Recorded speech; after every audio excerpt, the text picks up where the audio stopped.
जय हिंद प्यारे साथियों। अब हम पढ़ते हैं एक्सरसाइज 11.4 का क्वेश्चन नंबर 2। इस क्वेश्चन में हमें दो बेलन दिए गए हैं, बेलन ए और बेलन बी। इसमें हमें ये बताना है कि किसका आयतन ज़्यादा होगा और किसका पृष्ठीय क्षेत्रफल है जो ज़्यादा होगा। तो हमारे पास इसमें इसकी ऊंचाई भी दे रखी है और ये इसका व्यास दे रखा है। इसी प्रकार इसमें इसका व्यास दे रखा है और ऊंचाई दे रखी है, तो हम दोनों चीज़ें आसानी से ज्ञात कर सकते हैं। इसका व्यास है 7 सेंटीमीटर, तो इसकी त्रिज्या आ जाएगी 7/2 सेंटीमीटर और इसके लिए जो h का मान है वो हो जाएगा हमारे पास 14 सेंटीमीटर। सबसे पहले इसका आयतन ज्ञात करते हैं, बेलन का आयतन। हम जानते हैं बेलन के आयतन का सूत्र होता है हमारे पास πr²h। अब हमें क्या करना है, इसमें मान रखना है 22/7 गुणा r²। r² का मतलब है 7/2 को 2 बार लिखना है और h का मान है अपने पास 14। देखो 7 को 2 से गुणा करते हैं तो 14 आता है, तो 7 दूनी 14 से 14 कैंसिल, 2 1 कम 2 और 11 बार कट जाएगा। 7 को 7 से गुणा किया 49 गुणा 11, 11 को 9 से गुणा किया 11 9 99 हासिल की 9, 11 चौके 44 और 9 आ जाता है 53, तो 539 सेंटीमीटर क्यूब। अब निकालते हैं इसका पृष्ठीय क्षेत्रफल यानी संपूर्ण पृष्ठीय क्षेत्रफल।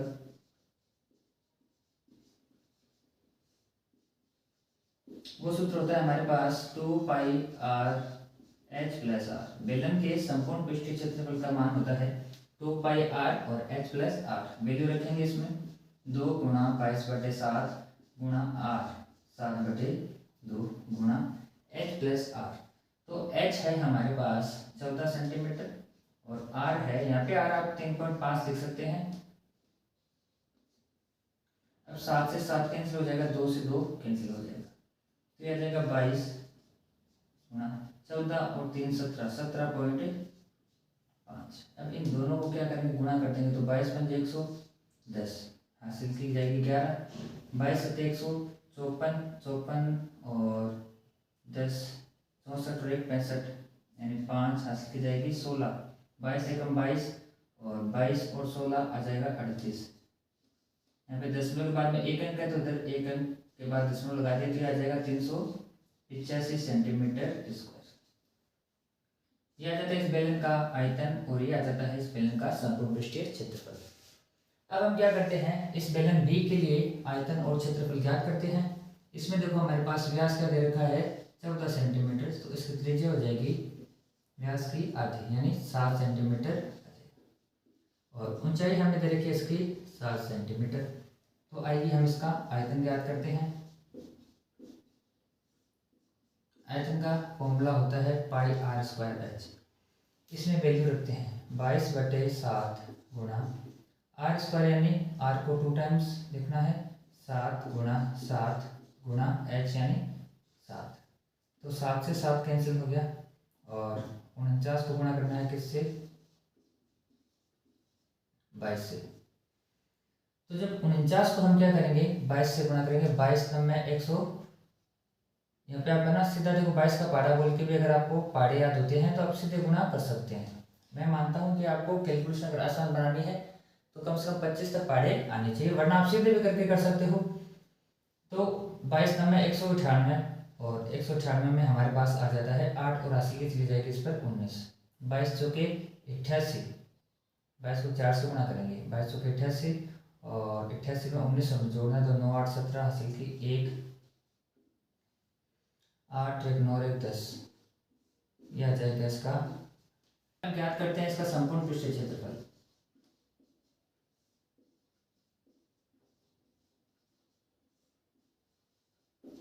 सूत्र है हमारे पास 2πr/h+r, 2 गुणा 22/7 गुणा r का मान 7 है, यहाँ पे गुणा h+r का मतलब हो गया h का मान भी 7 है और r का मान भी क्या है 7, तो 7 से 7 क्या हो गया कैंसिल, 22 दूनी 44 गुणा 7 और 7 कितना हो गया 14, 14 चौके 56, 56 में 6 लिखा हासिल की जाएगी 5 और 14 चौके 56 और 5 कितने हो गए 61, 616 सेंटीमीटर स्क्वायर। तो आप देख सकते हो इसका आयतन 539 सेंटीमीटर क्यूब और इसका आयतन है 1078 सेंटीमीटर क्यूब। तो बेलन बी का आयतन क्या है, अधिक है। इसका क्षेत्रफल 385 सेंटीमीटर स्क्वायर है और इसका है 616 सेंटीमीटर स्क्वायर, यानी इसका आयतन और इसका संपूर्ण पृष्ठ क्षेत्रफल वह दोनों क्या है, ज़्यादा है। अब देखते हैं क्वेश्चन नंबर 3। क्वेश्चन में हमें दिया गया है कि ऐसे घनाभ की ऊंचाई ज्ञात कीजिए जिसके आधार का क्षेत्रफल 180 सेंटीमीटर स्क्वायर और जिसका आयतन हमें दे रखा है 900 सेंटीमीटर क्यूब। डियर स्टूडेंट्स, आपको एक बात ध्यान में रखनी है, जब कभी भी ये आ जाता है कि आधार का क्षेत्रफल दिया गया है, तो आपको मैं बता देता हूं कि आयतन का जो वास्तव में सूत्र होता है वह होता है अपना आधार का क्षेत्रफल गुणा ऊंचाई। वास्तव में अपने पास जो आयतन के सूत्र बनते हैं वो इसी सूत्र से बनते हैं, ये मेन सूत्र होता है। तो जब कभी भी आपके पास ऐसा आ जाता है कि आधार का क्षेत्रफल दिया गया है, तो आपको ये सूत्र लगाना है, आयतन बराबर आधार का क्षेत्रफल गुणा ऊंचाई। तो हमें किस चीज का आयतन दिया गया है, घनाभ का आयतन। तो घनाभ का आयतन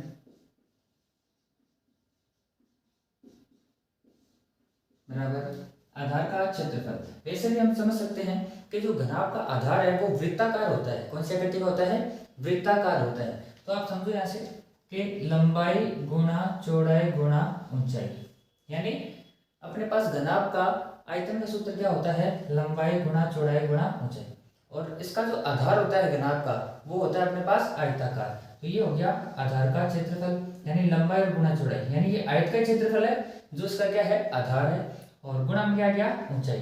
तो ये होता है इसके आयतन का सूत्र, यानी इसी मूल सूत्र से वो बना हुआ है ये सूत्र। तो लंबाई गुणा चौड़ाई गुणा ऊंचाई कैसे बना हुआ है, ये आधार का क्षेत्रफल गुणा ऊंचाई। तो घनाभ का आयतन हमारे पास क्या जाएगा, आधार का क्षेत्रफल गुणा ऊंचाई।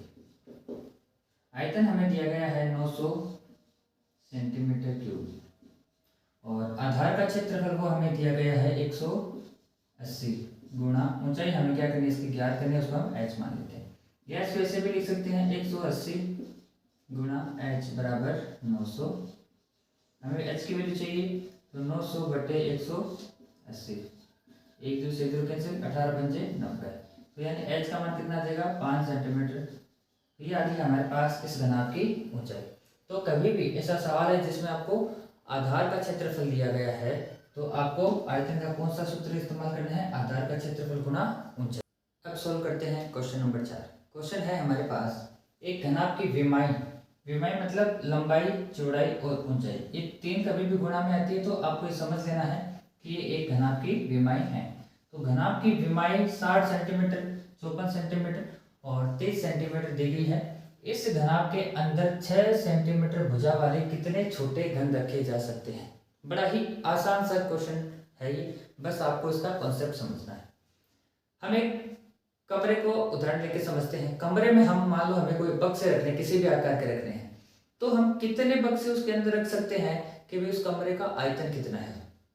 तो यानी जितना उसका आयतन है उसके आयतन के बराबर हम क्या कर सकते हैं, दूसरा आयतन उसके अंदर भर सकते हैं। जैसे 1 लीटर की बोतल है तो उसके अंदर कितना पानी डाल सकते हैं, जितना उस बोतल का आयतन है। तो इस टाइप का कभी भी आपके पास सवाल आता है तो आपको क्या करना है कि जिस किसी भी आयतन में हमें रखना है, यानी जिस किसी भी वस्तु के अंदर हमें कोई चीजें रखनी है तो उसका आयतन, यानी यहाँ पर हमारे पास हमें जो छोटे घन किसके अंदर रखने हैं, वो हमें रखने हैं घनाभ के अंदर। तो घनाभ का आयतन और क्या चीज रखनी है, उसका आयतन। ये घनाभ का आयतन इससे हम निकाल देंगे, यानी घनाभ के आयतन के अंदर एक घन का आयतन का क्या दे देंगे, भाग दे देंगे। तो हमें ये पता चल जाएगा कि इस घनाभ के अंदर हम कितने छोटे घन रख सकते हैं। तो आइए इस क्वेश्चन को हम सॉल्व करते हैं।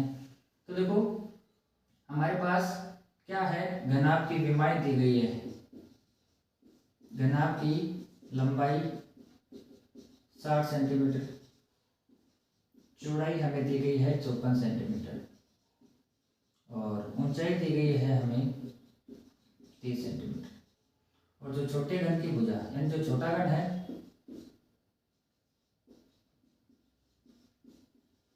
वो हमें दी गई है 6 सेंटीमीटर। तो क्या पूछा है कि इस घनाभ के अंदर रखे जा सकने वाले छोटे घनों की संख्या। तो हम लिख लेंगे घनों की संख्या बराबर किसके अंदर रखना है, उसका आयतन। तो हमें रखना है घनाभ के अंदर, तो घनाभ का आयतन। क्या चीज रखनी है, उस एक आकृति का आयतन। हमें रखना है घन, तो हम क्या कर देंगे एक घन का आयतन, यानी घनाभ के आयतन में हम भाग दे देंगे किसका, घन के आयतन का।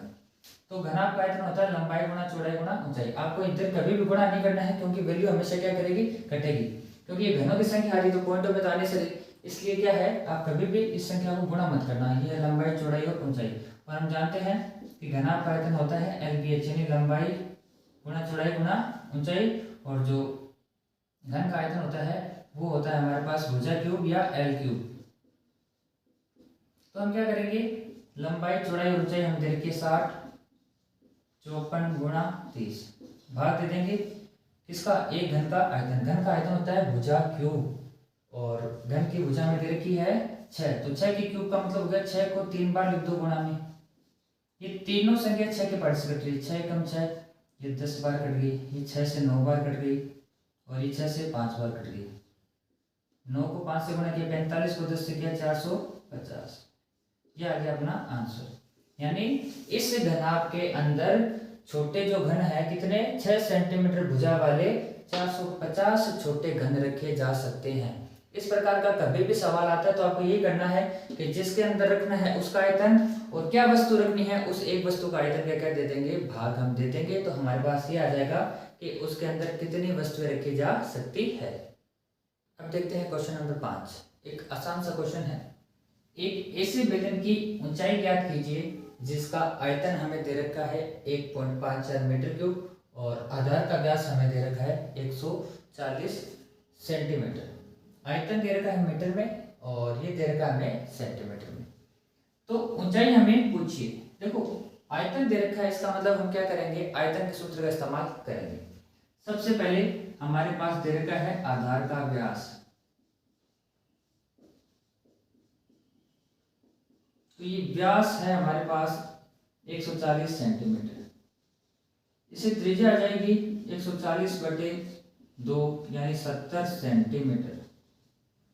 अब चूंकि इसका आयतन यानी वॉल्यूम मीटर में है, मीटर क्यूब में है, तो क्या करेंगे इसकी त्रिज्या को भी किस में बदल लेंगे, हम मीटर में बदल लेंगे। तो 70 में क्या करेंगे 100 का भाग दे देंगे, 1 0 से 1 0 कट गया, तो आ जाएगा 0.7 मीटर।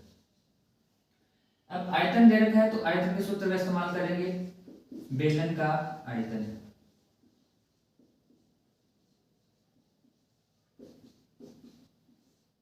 क्या सूत्र होता है अपने पास, पाई r²h।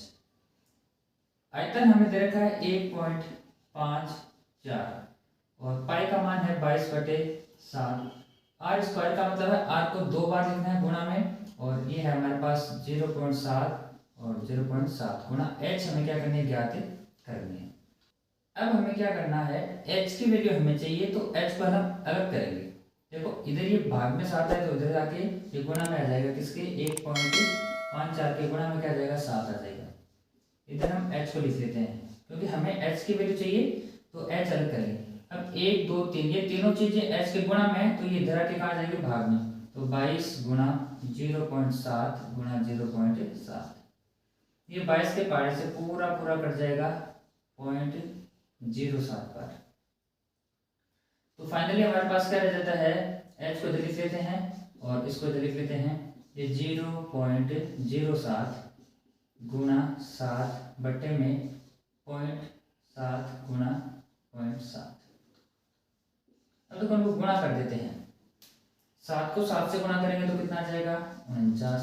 दशमलव के बाद में 2 अंक है तो इधर से 2 अंक के बाद में क्या लगाएंगे, दशमलव। ठीक है, इधर भी देखो इसमें क्या है, ये 0.07 है, इसको हम लिख देते हैं 0.7। तो 7 को 7 से गुणा किया, ये भी 49 बना। इसमें भी दशमलव के बाद 1 अंक है, इसमें भी दशमलव के बाद 1 अंक है, तो उधर से 1 और 2 अंकों के बाद में क्या लगा देंगे, दशमलव। तो दोनों संख्या सेम आ गई और भाग देंगे तो हमारे पास कितना आ जाएगा, 1 मीटर। तो हम कह सकते हैं कि इस बेलन की ऊंचाई हमारे पास आ जाती है 1 मीटर। आसान सा क्वेश्चन है, बस थोड़ी सी कैलकुलेशन में आपको ध्यान रखना है और आसानी से आप इसे सॉल्व कर सकते हो। अब देखते हैं क्वेश्चन नंबर 6। क्वेश्चन है हमारे पास, एक दूध का टैंक बेलन के आकार का है जिसकी त्रिज्या 1.5 मीटर है और लंबाई 7 मीटर है। इसी टैंक में भरे जा सकने वाले दूध की मात्रा लीटर में ज्ञात कीजिए। अब हमें लीटर में ज्ञात करना है, तो क्या करना होगा, पहले इसका आयतन ज्ञात करेंगे, क्योंकि इस टैंक के अंदर कितना दूध आएगा वो क्या होगा, इसका आयतन।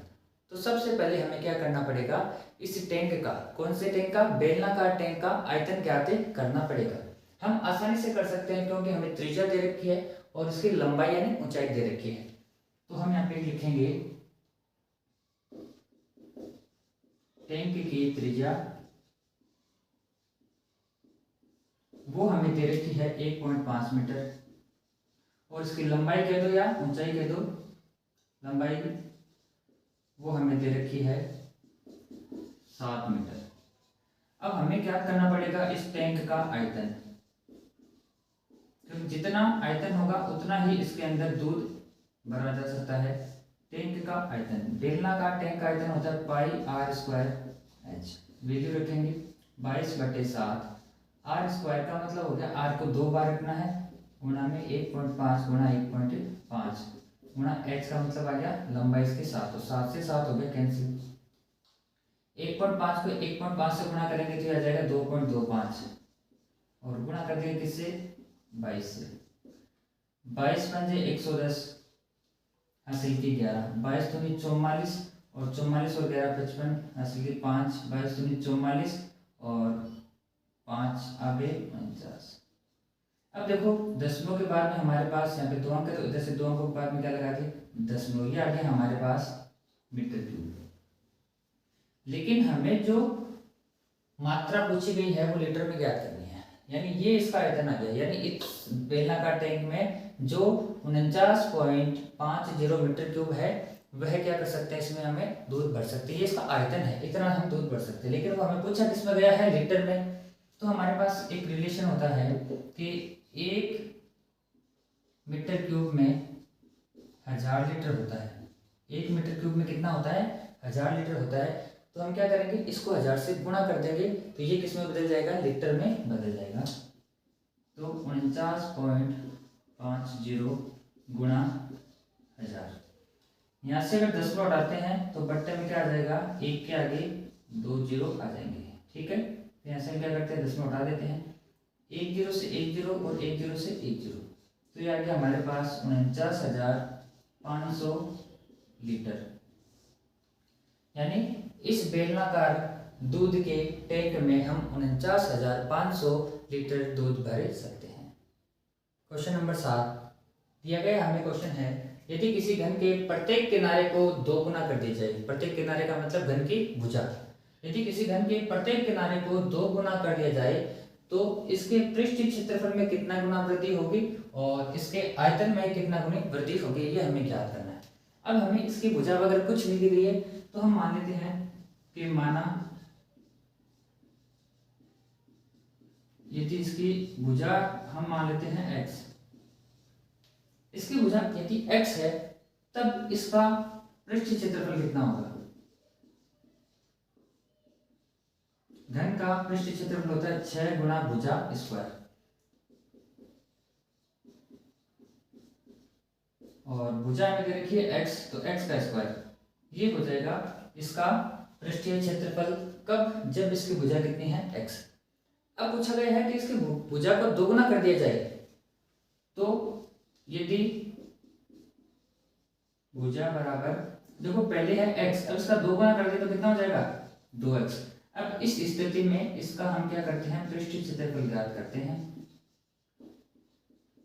कितना होगा 6 गुना भुजा स्क्वायर 6। अब भुजा की जगह हमें 2x रखना है क्योंकि हमने भुजा को क्या कर दिया है, 2 गुना कर दिया है।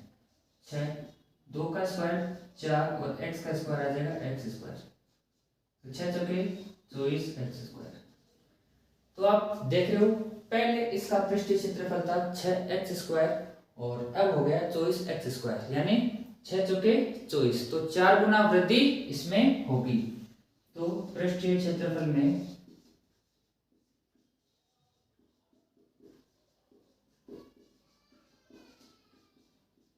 4 गुना वृद्धि हो जाएगी। कब? जब भुजा को हम क्या करते हैं, दोगुनी करते हैं। तो अब बात करते हैं आयतन की। तो आयतन में हम भुजा मान लेते हैं सेम ही, आयतन में भुजा मान लेते हैं y, ठीक है, या इसको x मान सकते हो क्योंकि हमने x मान रखा है। तब इसका आयतन कितना आ जाएगा,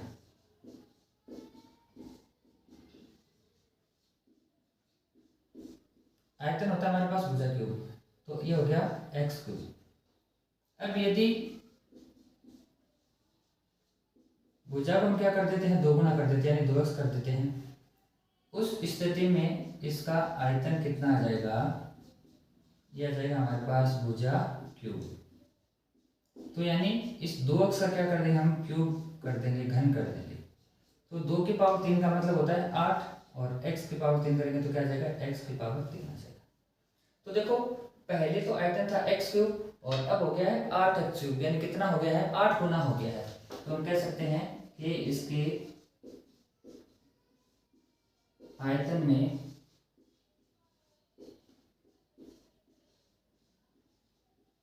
8 गुना वृद्धि हो जाएगी। इस प्रकार आप आसानी से ज्ञात कर सकते हैं और उसको याद भी रख सकते हैं कि अगर घन की भुजा को 2 गुना कर देते हैं तो उसका पृष्ठीय क्षेत्रफल में 4 गुना वृद्धि हो जाती है और उसके आयतन में 8 गुना वृद्धि हो जाती है। अब पढ़ते हैं क्वेश्चन नंबर 8। क्वेश्चन हमें दिया गया है कि एक कुंड के अंदर 60 लीटर प्रति मिनट की दर से पानी गिर रहा है, यानी 1 मिनट में उस कुंड के अंदर 60 लीटर पानी गिर जाता है। यदि कुंड का आयतन 108 मीटर क्यूब है तो ज्ञात कीजिए कि इस कुंड को भरने में कितने घंटे लगेंगे। हमें पूछा है घंटे के बारे में। जो दर दे रखी है वह दे रखी है 60 लीटर प्रति मिनट, यानी हर 1 मिनट में 60 लीटर पानी उसके अंदर आ जाता है। आयतन हमें दे रखा है मीटर क्यूब में, तो सबसे पहला काम ये करना पड़ेगा कि इस आयतन को हम बदलेंगे लीटर में। तो हमें कुंड का आयतन दे रखा है 108 मीटर क्यूब। तो हम जानते हैं कि 1 मीटर क्यूब बराबर होता है 1000 लीटर के।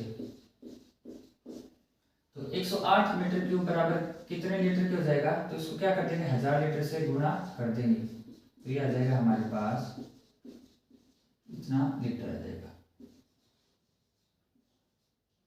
इकाई दशमलव 1000 1000 लाख, यानी 1,08,000 लीटर पानी उस कुंड के अंदर भरना है पूरा।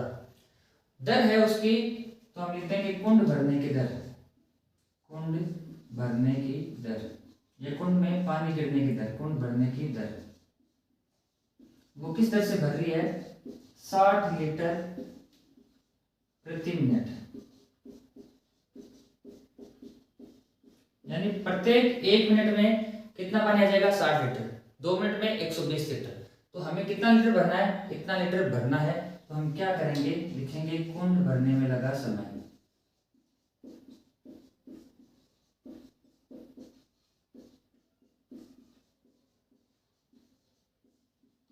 कुल आयतन कितना है, 1,08,000 और किस दर से भर रहा है, 60 लीटर प्रति मिनट। हम क्या करते हैं, इसमें 60 का भाग दे देंगे, 1 0 से 1 0 कट गया, 6 कम 6 और 8 छके 48, आ गए 2 0, 1800 ये मिनट में आएगा। क्यों, क्योंकि हमें क्या दे रखा है, दर दे रखी है मिनट के हिसाब से। अब इसको लेकिन पूछा क्या गया हमें, घंटे के हिसाब से। तो क्या करेंगे, मिनट को घंटे में बदलने के लिए 60 का भाग दे देंगे, तो 1 0 से 1 0 कट जाएगा, तो इसमें कितने घंटे लग जाएंगे, 30 घंटे लग जाएंगे। हम लिख सकते हैं कुंड भरने में 30 घंटे लगेंगे। आपको हमेशा ध्यान रखना है कि दर दे रखी है मिनट में और लीटर के हिसाब से दे रखी है, तो इस आयतन को सबसे पहले क्या करना है, आप किसमें बदलो, लीटर में बदलो, बाद में इसको आपको हल करना पड़ेगा।